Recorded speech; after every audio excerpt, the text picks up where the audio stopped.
The Avatar universe is full of powerful benders, but among these countless benders, some hold a power far beyond the rest. These are our top 10 picks for the strongest characters in the Avatar universe. To start us off, we have Prince Zuko. As a child, Zuko did struggle with his firebending techniques, but he truly came into his own during his teenage years, thanks to the teachings of his uncle Iroh. He was even able to hold his own against fully grown firebending masters, and Zuko only grew stronger throughout the series, learning new skills from his uncle, like redirecting lightning, and more importantly, inner peace. Next up is the authoritative equalist leader, Amon. You'll get your duel, and I will destroy you. At first, Amon may seem to have a major disadvantage when he claims he's not a bender. Amon is, however, an expert in hand-to-hand combat. He is so skilled, he is known to neutralize expert benders using no bending himself. Despite this skill, Amon is also secretly a highly trained waterbender. The few times we see him waterbend, he uses rather advanced techniques, but his strongest skill of all is the rare yet powerful waterbending technique, bloodbending. That's right, Amon can take full control over his enemies, and he can even do it without a full moon, something that was never even believed to be possible before Amon's family perfected the terrifying technique. Next on our list is the tyrannical leader himself, Fire Lord Ozai. For the majority of the series, he remained more of an ominous mystery, a looming threat whose power came more from the fear of the unknown than his actual abilities. But when we finally did get to see Ozai in action, he proved that his power came from much more than fear. The Fire Lord had an intense and wild style of firebending, fueled by anger and hate. While he did harness the power of Sylvan's Comet to give his bending an extra boost, it is clear that comet or no comet, Ozai is a force to be reckoned with. Up next is everyone's favorite airbending teacher, Tenzin. Although Tenzin is a known pacifist and prefers to avoid a fight whenever possible, he has proven to be a potent example of airbending prowess. The burden of passing on thousands of years of airbending knowledge has driven Tenzin to honing his skill as an airbender to a high level of mastery. I will never let you get to Korra. Unfortunately, you don't have a choice. Yes, I do. He is able to hold his own against numerous highly trained equalists and their mechanical weaponry. He arguably got the better of the infamous Zahir, keeping the villain on the defense and demonstrating his bending superiority, before losing due to a little more than some bad luck.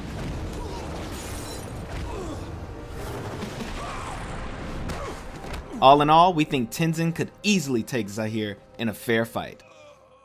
Strength seems to run in the family because our next entry is Tenzin's mother, Katara. Oh, great. You again. Yeah, I didn't think so. From the very beginning, Katara's sheer determination to hone her waterbending skills, even without a teacher, was a demonstration of great strength. Let's do this. From that determination, we saw Katara grow as a bender throughout the series, collecting skills like state changing, healing, and even bloodbending. Her waterbending expertise, coupled with her ingenuity, gave her a significant advantage as she found clever and unique ways to put her waterbending to use.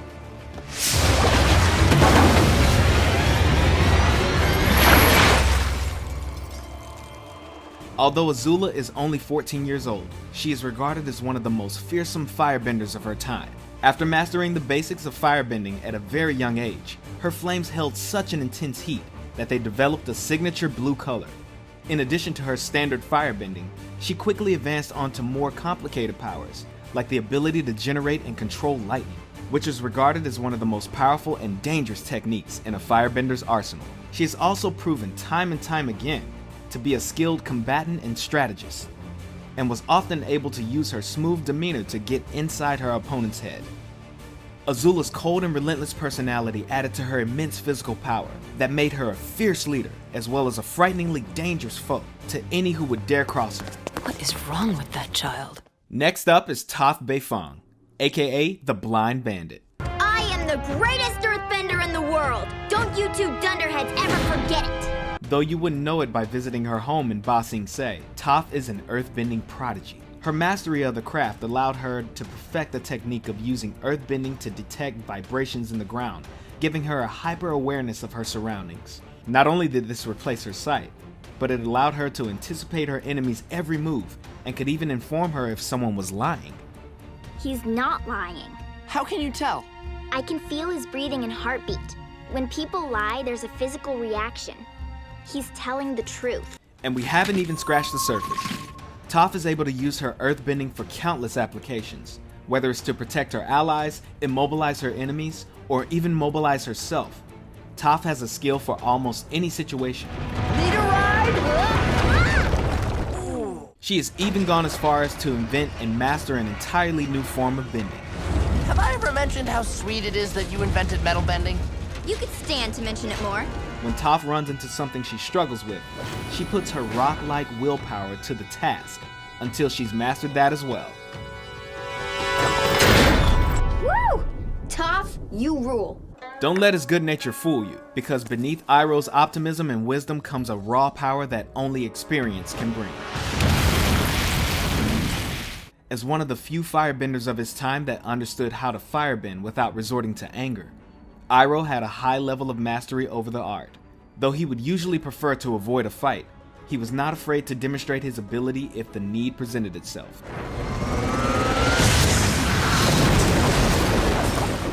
In addition to his skill in firebending, he was also knowledgeable in the other forms of bending, and even went as far as incorporating techniques he learned from waterbenders. And as if that's not enough, Iroh was also a master tactician in battle, and was even once considered the Fire Nation's top general. Centuries from now, people will study the great Admiral Zhao, who destroyed the last of the Water Tribe civilization. You're lucky you're here to see it. Be careful what you wish for, Admiral. History is not always kind to its subjects. Avatar Korra showed she was capable of the basics when she was a little more than a toddler. I'm the Avatar! You gotta deal with it! By the time she was 17, she had mastered 3 out of the 4 elements and even showed immense skill in fighting while switching between bending styles.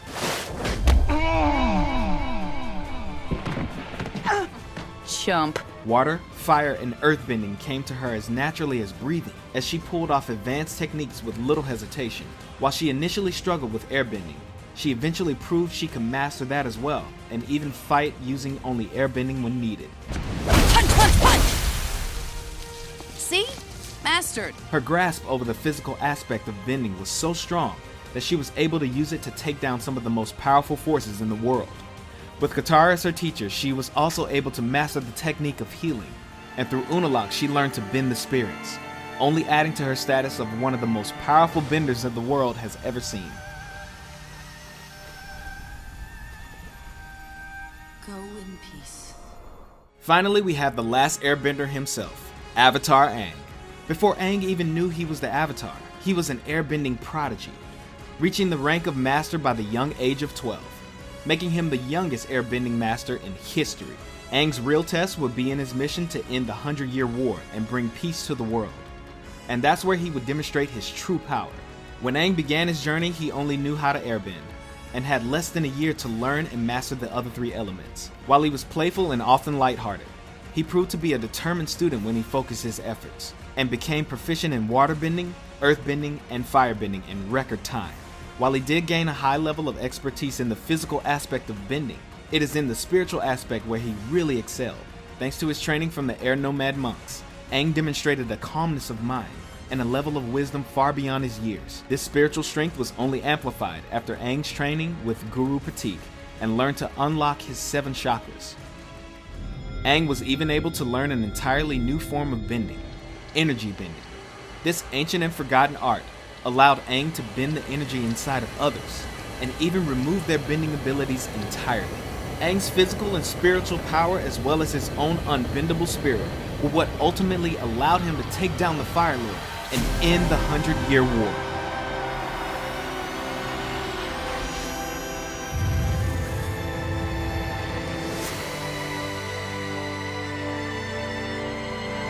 Who do you think is the strongest character in Avatar? Let us know in the comments below. That lemur! He's earthbending! No, you idiot, it's the girl! Oh, of course. Nick Rewind is all about classic Nickelodeon. Want more? Like and comment below. And don't forget to subscribe to the Nick Rewind channel and hit the bell icon so you never miss a new video.